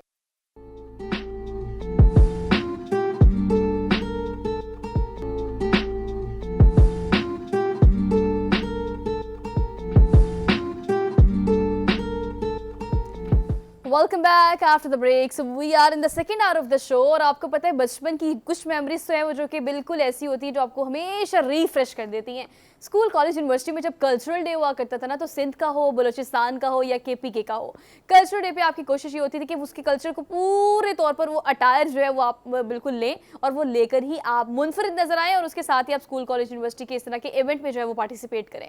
लेकिन अगर हम सारे कल्चर्स की बात करें तो पंजाब का कल्चर भी बहुत रिच है। आपको पता है इसकी सकाफत का अपना ही एक अंदाज है, अपनी खूबसूरती है, KPK की अपनी खूबसूरती है। लेकिन बलूचिस्तान की अगर हम खासतौर पर बात करें तो वहाँ पर जो हैंडीक्राफ्ट दस्तकारियाँ बनती हैं वो मुश्किल से, बड़ी तगोदो से, बड़ी कोशिश से, और सबसे अहम बात है कि मैंने जब भी ख़रीदने की कोशिश की वो बहुत महंगी भी होती है। उसके महंगे होने की वजह सिर्फ ये है कि वहाँ ख़ास तौर पर हाथ से, मोहब्बत से, अकीदत से बनाया जाता है इन सब हैंडीक्राफ्ट्स को। लेकिन इस शौक़ को, इस फ़न को अपना ज़रिए मुआश बनाना और पाकिस्तान में बलूचिस्तान की सकाफ़त को ना सिर्फ पाकिस्तान में बल्कि पूरी दुनिया में दिखाना, ये क्रेडिट जाता है इमरान खान हाड़ा को।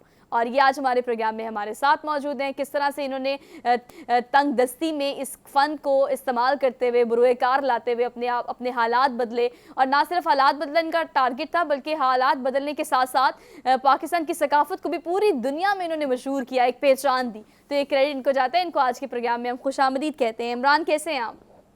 मैं ठीक ठाक हूँ अल्हम्दुलिल्लाह। Imran, welcome to the show. मैं ज़रा शुरू से जानना चाहती हूँ, भी आपके जो हैंडीक्राफ्ट्स हैं उनको तो हम यकीनन दिखाएंगे, लेकिन ये जो अब आपने काम करने का सोचा, तो सोच उसके पीछे क्या थी? उस वक्त हालात ऐसे थे कि मजबूरन करना पड़ा, या वाकई आपका टारगेट ये था कि सकाफत जो बलूचिस्तान की है, पाकिस्तान की है, जो कि रिच है, उसको पूरी दुनिया को दिखाना है? देखिए, टारगेट इस तरह से था कि मैं मेरे अपने इलाके में ये हैंडीक्राफ्ट्स बनता था, लेकिन सेल पॉइंट ऑफ व्यू से इतना ज्यादा बिकता नहीं था, या उस तरह की इसकी क्वालिटी नहीं थी कि लोग ज्यादा से ज्यादा इसको खरीदें।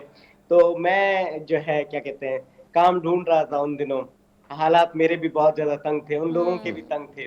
तो फिर हमने जो है इसको जो है एक साथ मिल के इस पे काम किया, और इंटरनेट की मदद से, इंटरनेट को एक नेमत जान के हमने अपने काम का आगाज किया। और अल्हम्दुलिल्लाह अभी इंटरनेशनल लेवल पे हमारा काम चला गया है, और बहुत मजा आता है जब हम अपने कल्चर को जो है पूरी दुनिया में लेकर जाते हैं या पूरी दुनिया में भेजते हैं। तो शुरुआत यही थी कि मसाइल थे और मसाइल का हल हमने तलाश किया। इमरान, सबसे पहले शुरू कहाँ से किया? सबसे पहले क्या प्रोडक्ट बनाई और उसकी क्या पजीराई आपको मिली? वो एक आपको चीज़ हमेशा याद होगी जिससे आपने जिस पॉइंट से शुरू किया होता है ना, वो कभी नहीं भूलता। What was that? वो क्या था? जो सबसे पहली चीज थी वो एक वॉलेट था, क्योंकि मुझे खुद चाहिए था अपने जेब के लिए एक जेंट्स वॉलेट जो होता है, पॉकेट वॉलेट। वो मैंने बहुत कोशिश की कि मुझे मिले, या मेरे नाम का मिले, या मेरा नंबर उस पे इंग्रेव कस्टमाइज। किया हो एम्ब्रॉयडरी से। तो वो मुझे नहीं मिला। काफी कोशिश करने के बावजूद मैंने उन लोगों को यकीन दिलाया कि भाई मुझे चाहिए, मैं आपको पेमेंट करूंगा, मैं पैसे नाम बनाने दूंगा। वाली भी कोई नहीं थी, ये भी बड़ा मसला होता है ना इमरान। लेकिन वहाँ अच्छा पे इमरान, एक और चीज, सोहा इमरान के बारे में थोड़ा सा बताते चलूं। इमरान मेरे बड़े अच्छे दोस्त हैं, और मैं क्वेटा गया और एक वहां पे प्रोग्राम था, तो मुझे दूर से इमरान की आवाज आई, और अरमीत पाजी, और फिर छपी पाके। लेकिन एक और चीज जिसके बारे में बहुत कम लोग जानते हैं, इमरान की स्माइल बहुत खूबसूरत है, और ये बड़े हंसते हैं, हमेशा हंसते मुस्कुराते चेहरे के साथ नजर आते हैं। इन पर एक बिन अक़वामी डॉक्यूमेंट्री भी बनी है इनके स्माइल के हवाले से। उस पर भी हम जाना चाह रहे हैं। इमरान पाजी, ये डॉक्यूमेंट्री के हवाले से थोड़ा सा बताइए भाई, आपकी हंसी बड़ी कमाल की है। मेरी बात भी ऐड कर लें, गिनीज बुक वर्ल्ड रिकॉर्ड में सबसे खूबसूरत स्माइल का कोई रिकॉर्ड तो नहीं बनाने का इरादा आपका? ये डॉक्यूमेंट्री क्या थी, ये बताएं। देखिए वो बहुत सारी डॉक्यूमेंट्रीज बनी है, अभी याद नहीं है अरमीत पाजी कौन सी वाली की बात कर रहे हैं। देखिए स्माइल, मुस्कुराना बहुत अच्छी आदत है। मैंने एक कोटेशन पढ़ी थी चाइनीज, वो कहते हैं कि जिसको मुस्कुराना नहीं आता उसको कारोबार नहीं करना चाहिए। तो मैं मुस्कुरा के कारोबार करता हूँ असल में। हाय हाय। मेरा जो मेन मकसद है वो मुस्कुराहटें फैलाना, मुस्कुराहटें बांटना। उसके लिए सबसे जरूरी है कि पहले मुझे मुस्कुराना आना चाहिए, या मैं मुस्कुराता रहूं। नहीं तभी इमरान, लोग ये बहुत मुस्कुराएंगे। अच्छी बात है कि मुस्कुराना वैसे भी सदका जारिया, मुस्कुराना चाहिए। आपकी मुस्कुराहट से अगले बंदे के चेहरे पे मुस्कुराहट आ जाए तो इससे ज़्यादा और बड़ी क्या बात हो सकती है। लेकिन अगर आपके कारोबार की बात करें, ऑब्वियसली जब आपने शुरू किया वो इतना बड़ा, इतनी नेटवर्क नहीं होगा, या इतने बड़े लेवल पर आपने नहीं किया होगा। अब आप लार्ज स्केल पे इसको कर रहे हैं। अगर जो मैं देख रही थी ना, वो मतलब खवातीन को बड़ा पसंद होता है ऐसे रंग बिरंगे मुनफरिद हैंड बैग्स लेना, क्लचेस लेना, कपड़े बड़े शौक से। मैंने 2-3 दफ़ा कोयटा से ऐसे ड्रेसेस ऑर्डर की है जिसकी एम्ब्रॉयडरी बड़ी अच्छी होती है। तो आपको जो ऑर्डर्स आते हैं वो ऑल ओवर द वर्ल्ड से, मतलब पूरी दुनिया से आते हैं, पाकिस्तान से आते हैं, लोग कस्टमाइज भी कराते होंगे। क्या क्या रुझान है आजकल, क्या देखते हैं आप? रुझान बिल्कुल आपकी वाली बात है। रंग बिरंगी चीजें वाकई सबको पसंद है, खवातीन मर्द दोनों को। और कस्टमाइज हमने जब शुरू किया, लोगों के नाम लिखना शुरू किए, तब हमारे ऑर्डर बहुत ज्यादा बढ़ गए। और अभी हम डेली बेसिस पे बहुत बल्क में और बहुत अच्छी तादाद में बैग्स बना रहे हैं, वॉलेट्स बना रहे हैं, टिश्यू पेपर के बॉक्सेस बना रहे हैं, जो हमारे आइटम से तमाम लोगों को बहुत अट्रैक्ट करते हैं। क्योंकि हर शख्स चाहता है कि मेरे पास मेरी इस्तेमाल करदा चीज थोड़ी सी यूनिक हो, कोई मुझसे पूछे कि ये क्या है, कहाँ से आई है, इतनी खूबसूरत है इसमें। मतलब वो हम अपनी जो ये स्माइल है हम अपने काम में दिखाते हैं। अच्छा चलिए, आपका वॉलेट तो हॉट सेल है जो कि इमरान, आपने एक और बताया चीज है। जो हमने देखी सोशल मीडिया पे, बड़ी मजे की भी थी और मुझे बड़ी खुशी भी हुई जब हमने देखा कि पाकिस्तान ये के जो है प्राइम मिनिस्टर शहबाज शरीफ ने आपकी वीडियो का जो पैगाम था वो भी शेयर किया, और आपके लिए बड़ी तारीफी कलमात जो है उन्होंने वो किए। तो उस पर आप क्या कहेंगे, कितना बूस्ट मिला है फिर आपको? कितने लोगों ने आपको मैसेजेस किए हैं, क्या क्या तारीफें हुई पाजी? अब तो बड़े मशहूर हो गए और भी। अच्छा हरमीत, मुझे लगता है थोड़ा सा डिस्कनेक्ट हुआ है, मतलब उनका ना कनेक्शन। लेकिन आपकी बात बिल्कुल ठीक है। जब पजीराई मिलती है ना हरमीत, तो आपका काम करने का तरीका और आपकी मेहनत और आपका खून डबल हो जाता है, क्योंकि एप्रिसिएशन इज़ एवरीथिंग। और फिर आपके जो व्यूअर्स होते हैं, यानी आपके जो ख़रीदार होते हैं, ख़रीदने वाले, ऑब्वियसली आपको पता है जो कस्टमर होता है ना, वो बेस्ट रिव्यू दे सकता है। मतलब आप और मैं अगर कोई चीज़ ख़रीदें और हमें वो सूट करे, हमें वो अच्छी लगे, हमारे पैसे वसूल हो जाए, तो जो रिव्यू आपका कस्टमर कर सकता है ना, वो और कोई नहीं कर सकता। अभी आप तो कस्टमर भी हैं, लेकिन अब मैं भी। अच्छा, एक सोशल मीडिया के थ्रू एक बहुत बड़ी चीज, बड़ी आसानी जो हम सुहा देख रहे हैं इस वक्त, वो ये है कि एक बहुत सारे मुख्तलिफ इलाकों के, जब आप पाकिस्तान बहुत बड़ा है, मुख्तलिफ शहरों में मैं तो गया हूँ, ऐसे ऐसे इलाकों में गया हूँ कि मुझे हैरानी हुई है कि आया ये कल्चर हम तक क्यों नहीं पहुँचे, ये चीज़ें हम तक क्यों नहीं पहुँची। लेकिन सोशल मीडिया ने वो तमाम तर बॉर्डर जो थे, वो तमाम तर दूरियाँ, उन तमाम तर मुसाफतें जो थी उनको ख़त्म करके एक ऐसी जगह पर हमें पहुँचा दी कि कहीं ना कहीं सारी चीज़ें हमें बड़े आसानी से मिल जाती है। इमरान ने सोशल मीडिया को कैश भी बहुत किया है। इमरान से हम कनेक्ट हुए हैं, इमरान से इस वाले से जान लेते हैं। इमरान, जो कस्टमर रिव्यू होता है ना, वो बड़ा इंपॉर्टेंट होता है। और अगर आपने अगर मैंने कोई चीज़ खरीदी है और मैं उसका रिव्यू कर रही हूँ और मुझे लगता है कि यार वो खरीद के पैसे वसूल हो गए हैं, तो उससे अच्छी चीज़ कोई नहीं होती। रिव्यूज़ क्या मिलते हैं आपको, फीडबैक क्या मिलता है सोशल मीडिया के थ्रू, रियल प्लेटफॉर्म से? देखें, रिव्यूज बहुत अच्छे मिलते हैं। वो कहते हैं कि हमने एक्सपेक्ट किया था कि इतने दूर दराज गांव में ये चीज बन रही है, क्वालिटी वाइज वो बिल्कुल खत्म होगी या उसमें कोई मतलब दाग होंगे या इतनी साफ तरह से बनी नहीं होगी। हमने इस सब पे काम किया है, बहुत मेहनत की है, क्योंकि हम 2016 से ये काम कर रहे हैं। हमें लोगों के फीडबैक्स की वजह से ही हमने इतना इम्प्रूव किया है अपने काम को, अपनी नेटवर्किंग, अपनी मार्केटिंग, अपना लोगों की फीडबैक मैं जरूर लेता हूँ। शुरू दिन से जब मैंने एक वॉलेट बेचा था, तब भी मैंने जिसको बेचा था उससे कहा था कि आप बताइएगा इसमें हम क्या चीज ऐड कर सकते हैं या इसमें क्या चीज इजाफी आपको लग रही है, उसमें से क्या निकाल सकते हैं। तो बहुत कुछ सीखने को मिलता है, क्योंकि हम इमरान, जो सवाल मैंने किया था पीएम के हवाले से, शहबाज शरीफ ने जब आपकी वीडियो और आपके बारे में तारीफी कलमात लिखे, तो क्या कुछ बूस्ट आया हुआ है और आसपास के दोस्तों की जानिब से क्या क्या पैगामात मिल रहे हैं आपको? फेमस हो गए और देखिए, बहुत जबरदस्त पैगामात मिल रहे हैं। प्राइम मिनिस्टर साहब ने ट्वीट भी की और एक पोस्ट भी की फेसबुक पे। उसके बाद से तो यूं समझे सेलिब्रिटी वाली फील आ रही है। जहां जा रहा हूं सब यही जिक्र कर रहे हैं कि जी आप तो बड़े बंदे हैं, आप जानते हैं। आप हरमीत पाजी के दोस्त हैं, इसका मतलब आप सेलिब्रिटी हैं। वो देखिए ना, एंकर होने के साथ साथ एक स्टार भी है, एक एक्टर भी है, तो बहुत सारे क्रेडिट उनके पास है। लेकिन आप मुझे ये बताएं कि जो हैंडीक्राफ्ट, जो दस्तकारियां आप बनाते हैं, यकीनन वो सकाफत को भी डिपिक्ट करती हैं। उसके साथ साथ बड़ा खूबसूरत लगता है, क्योंकि उसमें बारीकियां बहुत होती हैं। वो रिच कल्चर जो बलोचिस्तान का है, वो आपकी कोशिश होती है कि हर चीज़ पे मैं वो दिखाऊं, चाहे वो कपड़े हो, चाहे वो टिश्यू पेपर का डब्बा हो, चाहे वॉलेट हो, या चाहे आपका हैंड बैग हो। एग्जीबिशंस बहुत सारे होते हैं, जैसे इस्लामाबाद में लोक विरसा को बहुत लोग पसंद करते हैं, पंजाब में भी जब भी होते हैं तो हम देखते हैं कि यहाँ पर बहुत सारे स्टॉल्स लगते हैं। तो ऐसा कोई एक्सपीरियंस आपका रहा है या कोई इस तरह की चीज़ें आप प्लान करते हैं कि जो यहाँ तक नहीं पहुँच पाता वो एग्जीबिशंस में आए, वहाँ पर खरीदारी हो, वहाँ पर भी इस तरह का कोई प्लान है आपका? हम ओवरऑल पूरे पाकिस्तान में एग्जीबिशंस कर चुके हैं और हम करते रहते हैं। मैंने कोई सूबा नहीं छोड़ा एग्जीबिशंस के हवाले से। और अभी रिसेंटली जो वीडियो प्राइम मिनिस्टर साहब ने भी अपलोड की थी, वो इस्लामाबाद लिटरेरी फेस्टिवल की एक एग्जीबिशन की थी, जहाँ पे एक चैनल आया था, उसने मेरा इंटरव्यू किया था। फिर वो वीडियो जो है प्राइम मिनिस्टर साहब तक पहुंची और वो उन्होंने एप्रिसिएशन के लिए अपलोड की।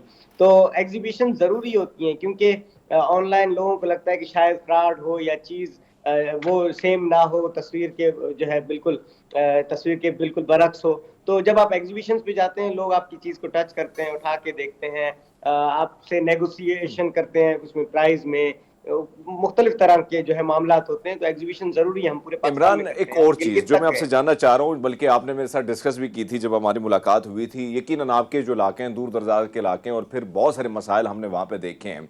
आप जैसे नौजवान, बहुत सारा टैलेंट है, जैसे आप कर रहे हैं, आपको चलो एक ऑनलाइन सेटअप, आपको पता था कि इस सेटअप से मैं आगे निकल सकता हूँ और आपने वो ही किया। लेकिन बहुत सारे ऐसे लोग जो बहुत कुछ करना चाहते हैं लेकिन उनको समझ नहीं आती है। क्या कहेंगे कि क्या क्या चीज़ें ऐसी हैं जिस पर अगर काम किया जाए तो कमाल हो सकता है? देखें, कमाल छोटे से छोटा काम करें, कमाल आपके अंदर होता है अगर आप करना चाहें तो। मैं यकीन करें, मुझ में ऐसा कोई कमाल नहीं है। अगर मैं सच बताऊं तो मैंने मेहनत की, मैं अपने जो गोल था उसके साथ लगन के साथ लगा रहा। मैंने कहा मैंने कर दिखाना है, मैंने करना है। 1 वॉलेट महीने में बिके या 100 वॉलेट बिके, मैंने यही काम करना है, मैंने बेचना है और अपने इलाके को प्रमोट करना है, अपने कल्चर को प्रमोट करना है, दुनिया तक, लोगों तक पहुंचाना है। लोगों के जहन में अजीब ख्यालात थे, अजीब मिसकॉन्सेप्शन थे कि भाई वहाँ के लोग इस तरह के होते हैं। मैं उन तक पहुंचा, मैं हर उस जगह तक पहुंचना चाहता हूं जिनको हमारे बारे में नहीं मालूम। अच्छा इमरान, आपकी सोच बहुत अच्छी है और आपकी जो सक्सेस स्टोरी है ना, वो हमने आपसे सुननी भी है, बिकॉज ये इंस्पिरेशनल स्टोरी है। वो तमाम लोग जो छोटे लेवल से, स्मॉल स्केल से लार्ज स्केल की तरफ जाए, किस तरह से शुरू करें, इनिशिएट किस तरह से करें, ये सारी टिप हम आपसे लेंगे। लेकिन अभी हमने क्विक ब्रेक लेनी है, हम वापस आते हैं। Keep watching, good morning.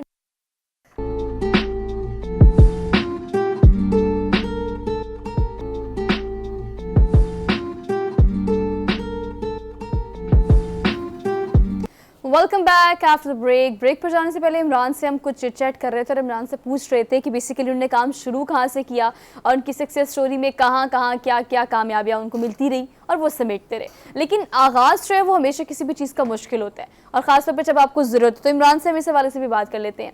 Imran, जो देखने वाले लोग हैं खासतौर पर वो जब कोई सक्सेस स्टोरी देखते हैं, किसी सक्सेसफुल आदमी को देखते हैं, तो हम ये देखते हैं कि आज ये बहुत कामयाब है, एक लार्ज स्केल पे बिजनेस कर रहा है, अच्छा अर्न कर रहा है, पाकिस्तान की सकाफत को दिखा रहा है। लेकिन जो इन बिटवीन एक हडल वाला टाइम पीरियड होता है, एक सक्सेस स्टोरी होती है, वो स्ट्रगल होती है, वो क्या क्या थी और कितनी मुश्किलात हैं। जैसे कि आप पहले कह रहे थे कि बाजू का तो एक वॉलेट बिकेगा पूरे महीने में, तो भी मैं कहता था कि मैंने काम करना है, छोड़ना नहीं है। तो क्या चीज़ें जो कि आपको मुसलसल मोटिवेट रखती रही हैं? मैंने अपनी ज़िंदगी की शुरुआत बहुत मुश्किल से की। मैं 9th क्लास में स्कूल से निकाल दिया गया था और स्कूल टाइम पीरियड पे ही मैं जो है चावल छोले बेचा करता था अपनी गली में, और अपनी पॉकेट मनी को पूरा करने के लिए या अपने भाइयों और बाकी सारी चीज़ें जो एक्सपेंसेस होते हैं वो मैं अपने खुद ही अर्न करता था। तो ज़िंदगी में बहुत सारी मेहनत मुश्किलात देखी, बहुत सारे काम किए, मजदूरियाँ भी की, बहुत क्या कहते हैं मुलाजमतें भी की, परचून का दुकान भी खोला था, पता नहीं क्या कुछ किया। मैं समझता हूँ कि कोई ऐसा काम नहीं होगा जो इमरान, मैंने अपनी छोटी हर्डल्स तो जिंदगी बहुत में हैं किए। आपकी लाइफ में आए हैं। अब अल्लाह ताला का शुक्र है कि आप कामयाबी की उन सीढ़ियों पर चढ़ रहे हैं। भाजी ये बताइएगा कि पहला ये जो कारोबार शुरू किया तो पहले दिन कितनी चीज़ें बेची थी, कितने की बेची थी और कितनी खुशी थी भाजी? पाजी 2 वॉलेट बेचे थे और उसमें जो मेरा प्रॉफिट था वो 200 रुपए था। खुशी बेइंतहा की थी मुझे, मतलब यकीन करें ऐसा फील हुआ कि मुझे मकसद मिल गया है जिंदगी का। तो बड़ा मजा आया। तो हर्डल्स तो अब भी कम नहीं, मतलब हर्डल्स तो जिंदगी का हिस्सा है, ये तो चलती रहती हैं। इससे हम बिल्कुल इनकारी नहीं है कि एग्जैक्टली। हर्डल्स लाइफ में ये तो आती जाती है। रोजमर्रा जिंदगी में अगर आप सांस ले रहे हैं तो मसले तो आएंगे। तो जी रहे हैं खुशी से, खुशियां फैला रहे हैं, काम कर रहे हैं, अच्छा तो इमरान, मुझे ये जिंदगियां बताएं कि आसान अगर बना हम रहे हैं। बलूचिस्तान की बात करें तो आपको ये कारोबार करने के बाद इस बात का अंदाज़ा हो गया होगा कि अगर इसको लार्ज स्केल पे किया जाए तो इससे ज़र मुबादला भी कमाया जा सकता है। इसको अच्छे लेवल पे किया जाए तो पूरी दुनिया में फैलाने के साथ साथ अच्छा कमा भी सकते हो आप। वहाँ पे जो सनत है ख़ासतौर पर ये दस्तकारी वाली, उसको इतना एक्सपैंड नहीं किया जाता, लोग इतना रिस्क नहीं लेते, इतना इन्वेस्ट नहीं करते इस पर, बलूचिस्तान में तो ख़ास तौर पे। तो आप इस हवाले से क्या समझते हैं कि इस पर एज अ सनत कितना काम होना चाहिए ताकि इससे भी बलूचिस्तान के जो है वहाँ पर जो लोग इन्वेस्ट करते हैं उनको कन्विंस किया जाए कि इससे बड़ा प्रॉफिट और पूरी दुनिया में आपको बड़े मुनाफा मिलता है अगर आप ये कारोबार में इन्वेस्ट करते हैं तो? असल में इस तरह से हमारे जो लोग ये काम करते हैं उनका एक्सपोजर बहुत कम है। पहले तो उनको बावर करवाया जाए कि जो सनत लगाने आ रहा है या जो सनत के लिए इन्वेस्टमेंट कर रहा है वो उसको नुकसान नहीं देगा। वो बेचारे पहले से ही क्या कहते हैं पिसा हुआ तबका जिसको कह लें, उनसे लोग चीज खरीद के, मिडलमैन लोग उनसे चीजें लेके फिर आगे महंगे दामों में बेचते रहे हैं। तो वो बहुत कम किसी पे ट्रस्ट करते हैं। एक बार उनका ट्रस्ट बहाल हो गया फिर आप बिल्कुल सनद भी लगाएं, फिर आप उन लोगों को हायर करें, बड़े लेवल पे इस काम को आगे लेकर जाएं। अभी फिलहाल फिलफॉर उन लोगों को ये काम घर में करना होता है और उन लोगों को घरों में क्या कहते हैं इससे पैसे चाहिए। अगर हम उनको कहें नहीं डायरेक्ट से आप किसी कंपनी के लिए मुलाजिम हो जाएं और वहां आके काम करें, ये पॉसिबल नहीं है। अभी उनकी जो क्या कहते हैं चूल्हा जो उनका जल रहा है वो इसी काम से, और वो घरों से इमरान, बैठ के कर अगर रहे मैं हैं। कहूँ बलूचिस्तान के हवाले से, इसमें कोई शक नहीं है कि एक नेगलेक्ट किया गया सूबा है। वहाँ की आवाम में मिला हूँ, सबसे मिला हूँ, बड़े खूबसूरत लोग हैं, बड़े मेहमान नवाज लोग हैं, बड़े इंटेलेक्चुअल लोग हैं। और हम ये देखते हैं कि आप जैसे नौजवान और बहुत सारे ऐसे लोग जो मज़राम पर नहीं आते लेकिन वो काम कमाल का कर लेते हैं। आप आए, ऑनलाइन आपने बिजनेस बनाया। अब हम आपसे जानना चाहेंगे कि पाकिस्तान में तो आपने चीज़ें जो है आपकी बिक भी रही हैं, अच्छे ऑर्डर भी आ रहे हैं, बाहर दुनिया से किस तरह का रिस्पांस आ रहा है? और इसी के साथ एक और सवाल ऐड कीजिएगा कि क्या आप उन लोगों को भी रहनुमाई फरमाएंगे जो लोगों को ये रसाई नहीं है और जिनके पास टैलेंट बहुत है?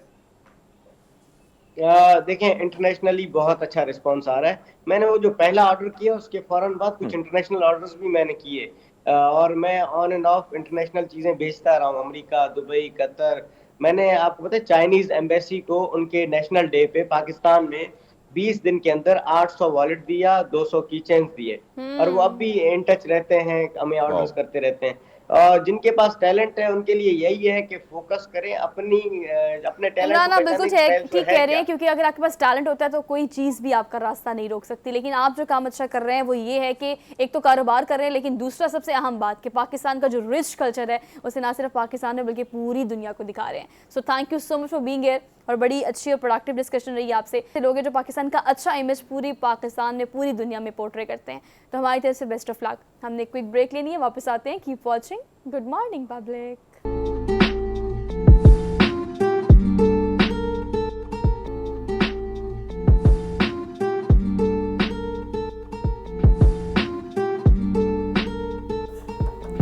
Welcome back after the break. दीन इस्लाम की अगर हम बात करें, रमज़ान की हम बात करें, दीन इस्लाम के चारों सतून की बात करें, इसमें रोज़ा, ज़कात, नमाज, इतनी लचक मौजूद है कि अगर आपको कोई मसला मसाइल मौजूद है या कोई इबहाम है जिसके बारे में मुख्तलिफ मकतब फ़िक्र से जो है वो मुख्तलिफ लोग मुख्तलिफ तरह की बात भी करते हैं, कुछ हल भी हमारे पास मौजूद है, लेकिन उसके बावजूद भी बहुत सारी ऐसी इम्बिग्विटीज़ हैं जिसके बारे में हमेशा बात की जाती है और हमेशा लोगों को लगता है कि इस हवाले से मज़ीद भी बात होनी चाहिए, मज़ीद क्लैरिटी होनी चाहिए। अगर हम रोज़े की बात करें तो चूँकि रमज़ान के महीने में हमारी कोशिश है कि पूरे हफ्ते में एक आधा सेगमेंट हम ऐसा ज़रूर करें कि आपकी जितनी इम्बिग्विटीज़ हैं उन्हें क्लियर करने की कोशिश करें। हर चीज़ का, हर मसले का हल इस्लाम में यानी शरीयत में मौजूद है। अगर हम रोज़े की रूह से बात करें तो फिदिया क्या चीज़ है, रोज़ा किस सूरत में छोड़ा जा सकता है, रोज़ा छोड़ने के या रोज़ा बाद में रखने के क्या क्या अहकामात है, इस तरह के बहुत सारे सवाल जो कि आपके दिमाग में हैं उन सब के जवाब लेने की हम कोशिश करेंगे।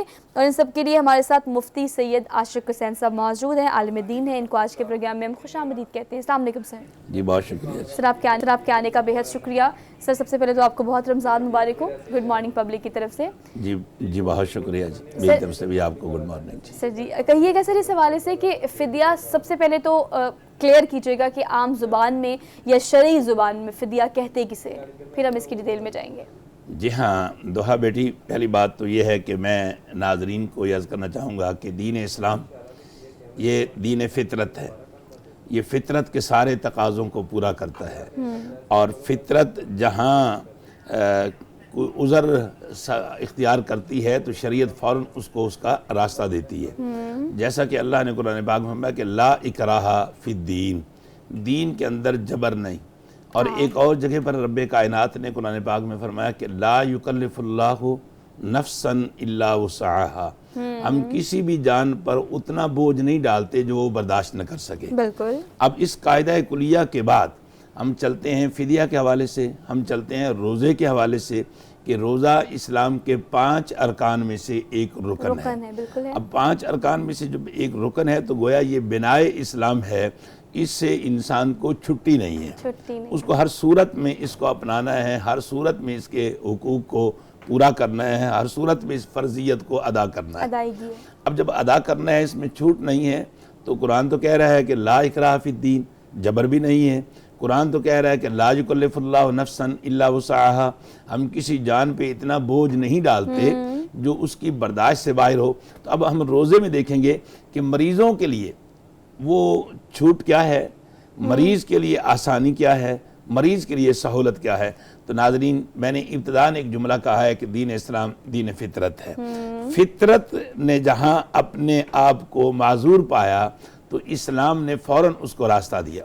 अब कुरान पाक में आता है दुआ बेटी के व इन कान मिनकुम मरीदन औ अला सफ़रिन फ़इद्दतुम मिन अय्यामिन उखर, रोज़े की छूट है उन लोगों को जो मुसाफिर हैं और सफ़र की एक हद मुतय्यन है। और फिर फरमाया कि रोज़े की छूट है उनको जो कि मरीज़ हैं। अब मरीज़ को छूट मिली तो इसमें मुफस्सरीन कुरान ने नाज़रीन लिखा है कि एक तो मर्ज़ है आर्जी, बिल्कुल, जैसे आपको बुखार हो गया, फ्लू हुआ, और ऐसा मर्ज़ जिसका जल्द इलाज मुमकिन है, मूजी मर्ज़ नहीं है, मूजी मर्ज़ नहीं है, जल्द इलाज मुमकिन है, तो उसके लिए तो यह है कि वो अपने रोज़े की कज़ा करे। ठीक है।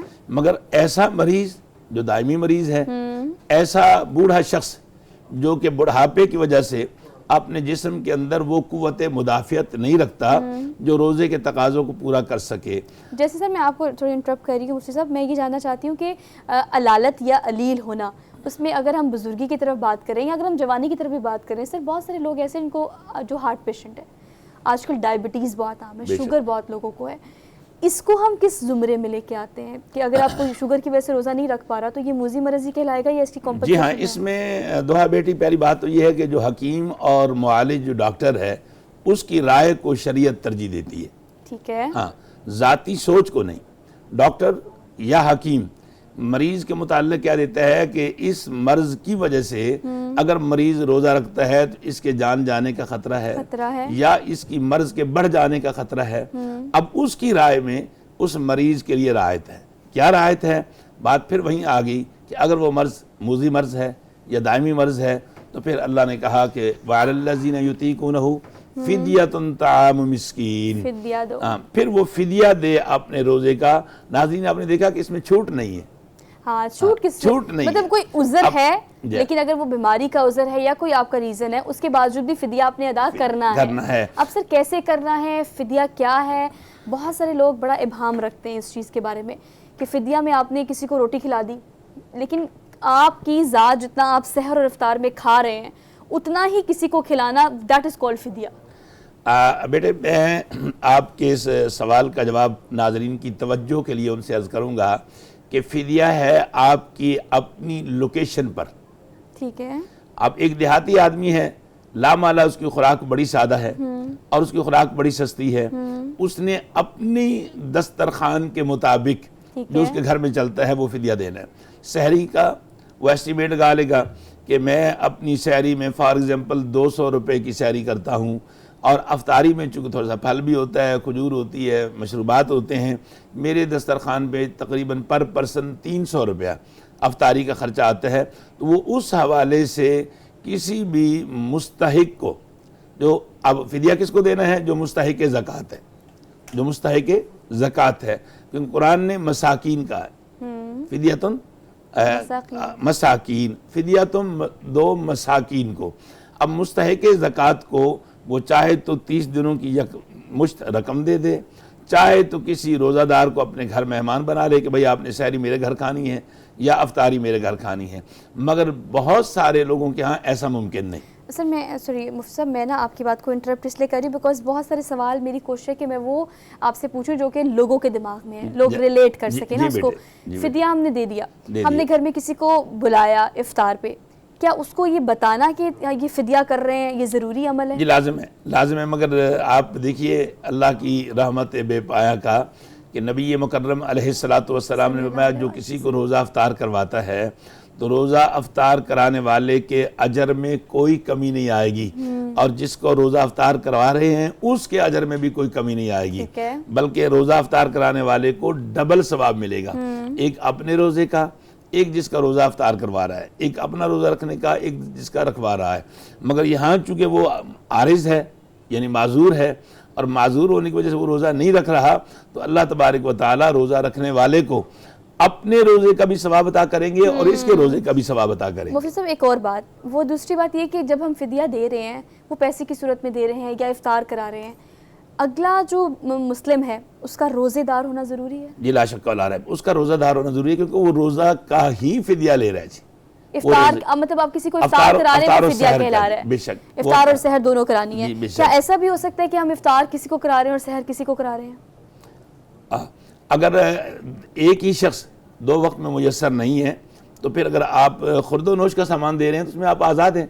हाँ, किसी को भी दे सकते हैं, किसी को भी दे सकते हैं जो रोज़ादार है और रोज़ा रखे वो। जी अच्छा सर, ये मुफ्ती साहब ये पूछना चाह रहे हैं हरमीत सिंह के आप बाजू का ऐसा होता है कि भूल कर या कोई रोज़ा जो है वो रोज़े में कुछ खा लेता है, मतलब आप अगर बीमारी का बहाना कर रहे हो या फिर आप गलती से या भूल से खा लिया है लेकिन आप उसके बाद अपने रोज़े को कंटिन्यू कर रहे हैं क्योंकि आपने भूल के खा लिया है, तो उसके लिए क्या अहकामात हैं? क्या रोज़ा रहेगा या मकरू हो जाएगा या टूट जाएगा? उसके क्या अज़ाले हैं? सरदार जी आपने बड़ा अच्छा सवाल किया। नाजरीन पहली बात तो ये है कि 2 चीज़ें हैं, एक गलती है एक भूल है। अच्छा, दोनों चीज़ें मुख्तलिफ। ठीक है। गलती वो है जिसको आप जानते हुए कर रहे हैं और ये गलत है। हाँ बिल्कुल ठीक। और भूल ये है जिसका आपको इल्म याद नहीं रहा। फॉर एग्जाम्पल आपने पानी का गिलास लिया और पानी पी लिया और आधा गिलास पिया था या 2 घूंट पिए थे तो आपको याद आया मेरा तो रोज़ा है, तो फौरन आप वहीं रुक गए, फौरन रुक गए। अब इस पे ना तो आपका रोज़ा टूटा है ना ही इस रोजे पर आपको कोई कज़ा है, ना ही इस रोजे के टूटने की कोई आपको सजा है। मगर अगर ऐसा हुआ कि आपने जानते हुए भी कि मैं अगर ये पानी पीऊंगा तो मेरा रोजा टूट जाएगा, ये गलती है, आपने ऐसा किया तो रोजा टूट गया। अब उस रोजे के मुतालिक दो सूरतें हैं। पहली सूरत तो ये है कि 60 मस्कीनों को खाना खिलाए, 60 मिस्किनों को, या 60 रोजे रखे पे दर पे, बीच में कहीं नागा ना हो। नागा हुआ तो फिर नए सिरे से शुरू करना गिनती शुरू पड़ेगा। हो जाएगी। ठीक है। ये है जनाब, अगर भूल कर खाना खा लिया या पानी पी लिया या कोई ऐसी चीज जो मज़ाइका रोजा थी उसका इस्तेमाल कर लिया तो भूल में अल्लाह पाक ने मैंने माफी रखी है जी। ठीक है। अच्छा मुफ्ती साहब, एक और चीज जो मैंने देखी है, बड़े करीब से देखी है, उसमें ये चीज कि अगर आपने रोजा नहीं रखा बीमारी की वजह से या कुछ ऐसे हालात की वजह से, तो आपको फिर मुख्तलिफ जो है वो अहकामात हैं जो मैंने सुने हैं, मैं क्लियर करना चाहूँ ताकि नाज़रीन भी उनको भी समझ आ जाए। क्या उसके बदले में क्या वाकई 1 महीने तक रोजे, अगर एक रोज़ा नहीं रखा, इस किस्म की लॉजिक भी हम माशरे में सुनते हैं कि अब फिर आपने 1 महीने तक रोजे रखने होंगे, इस पर आप क्या अहकामात है इस्लाम में? सरदार जी, मैंने दोहा बेटी के सवाल के जवाब में पहले ही कहा है कि इस पे एक तो जो मुआलिज है उसकी राय को शरीयत अहमियत देती है। ठीक है। अगर तो मुआलिज, चाहे वो हकीम है या डॉक्टर है, वो कहता है कि इस मरीज का मर्ज जो है वो रोज़ा रखने से बढ़ सकता है या जान जा सकती है, तो हर 2 सूरतों में शरीयत ने उसको छूट दी है, मगर साथ ही कहा कि फिदियतुन, कि तुम फिदिया दो मसाकीन को। और अगर कोई बंदा एक रोज़ा छोड़ देता है तो इसका मतलब ये है कि वो मुमकिन इलाज है, वो ठीक हो सकता है, तो उसे अपने उस रोजे की कज़ा करनी है, मगर कज़ा से अदा तो हो जाएगा सरदार जी। मगर जो नाजरीन उससे रोजे के अपने वजूद से जो फ़ायदा पहुँचता है, जो अजर व सवाब मिलता है, अल्लाह के रसूल हादी कायनात अलैहिस्सलातु वस्सलाम में सारी उम्र के वो रोजे भी उस रोजे को नहीं पा सकते जो माह रमज़ान के अंदर उसको अजर मिलना था। बिल्कुल ठीक है रे मुफ्ती साहब। एक और चीज़ जो मैं फर्जियत अदा हो जाएगी, ये याद रहे कि फर्जियत अदा हो जाएगी कज़ा देने से, लेकिन उसकी जो तासीर है, जो उसको इजाफी बोनस मिलना था। हाँ जी। अच्छा मुफ्ती साहब, एक और चीज़, बाज़ वक़्त बीमार लोग जो रोज़ेदार होते हैं, बड़ा रोज़े के शौकीन होते हैं, बीमारी के बावजूद भी रोज़ा रखते हैं, जो बड़ी अक़ीदत एहतराम, मतलब मैंने बहुत से ऐसे लोगों को देखा जो अलील भी हैं लेकिन रोज़ा नहीं छोड़ते। ख़वातीन जो प्रेग्नेंट है, इनको कहा जाता है, जो डॉक्टर कहता है कि आपने रोज़ा नहीं रखना, वो कहते हैं नहीं हम रोज़ा रखेंगे, अल्लाह पूरा करेगा। ऐसे बहुत सारे लोग हैं। बाज़ औक़ात अगर कोई बीमार शख्स या बीमार औरत रोज़ा रख लेते हैं और बीच में बहुत बीमार हो जाते हैं या मतलब बेहोशी किसी हालत हो जाती है, मगरिब की अजान से पहले उनको कुछ खिला पिला दिया जाता है कि आप रोज़ा ख़त्म कर दें, कोई बात नहीं, आप बीमार हैं, मरना तो नहीं है ना, उसके लिए क्या अहकामात है? जी हाँ दोहा बेटी, ये बात बिल्कुल मुसल्लमा उसूल है कि अल्लाह अपने बंदे को छूट दे रहा है। ठीक है। अब अल्लाह छूट दे रहा है, अल्लाह नरमी दे रहा है, अल्लाह रास्ता दे रहा है, और बंदा कहे नहीं मैं तो रास्ता नहीं लूंगा, तो इसको कहते हैं कुफरान नेमत। ठीक है। इसे कहते हैं कुफरान नेमत। जब अल्लाह ने मरीज को रोजे के दूसरे दिनों में कज़ा पूरी करने की या दायमी मर्ज को फिदिया देने की सहूलत दी है, तो अगर वो उसको नहीं अपनाता तो ये कुफरान नेमत का जो है वो शिकार होता है। जैसा कि सफ़र की एक हद मुतय्यन है। अब इस सफ़र में चाहे ये सफ़र जहाज का हो, ये कार का हो या बस का हो, इस दौरान जो नमाज आएगी उसको, उस नमाज को उसने कसर अदा करना है। अगर वो पूरी नमाज अदा करता है तो उलमा फरमाते हैं वो नाफरमानी का शिकार हो रहा है जी, क्योंकि अल्लाह ने उसको छूट दी है और वो अल्लाह की छूट को अपना नहीं रहा। मतलब इसमें कोई लचक मौजूद नहीं है कि आप पूरी नमाज अगर अदा कर सकते हैं, आपके पास वक्त तो आप अदा कर लें, नहीं आप सफ़र में तो कसर ही पड़ेंगे। नहीं, आप नफल अदा कर लें इजाफी सवाब के हुसूल के लिए, मगर अल्लाह ने जो आपको छूट दी है उस पे आप उसको अवेल करना चाहिए, उसको आपको अवेल करना चाहिए। मतलब उस पे आप ये नहीं कह सकते कि हमने वही अदा करना है जो फर्ज है, नहीं कह सकते। लेकिन अगर हम इस बीमार की बात करें, जो सवाल मैंने आपसे किया था, अगर उसकी बात करें तो रोज़ा इर्द गिर्द के जो लोग हैं उसकी सेहत के लिए रोज़ा तोड़वा दिया कि कुछ पी लो, कुछ खा लो। अब जिसका रोज़ा मकरूह हुआ है या जिसका रोज़ा तोड़ा गया है, उसके लिए क्या है कमाते, यही फिदिया इस तरह से देना है? अब इसमें ना दोहा बेटी दो सूरतें हैं। आया जो रोज़ा तोड़वा रहा है वो मोहब्बत से मगलूब होकर तोड़वा रहा है या उस शख्स की कैफियत पे तोड़वा रहा है?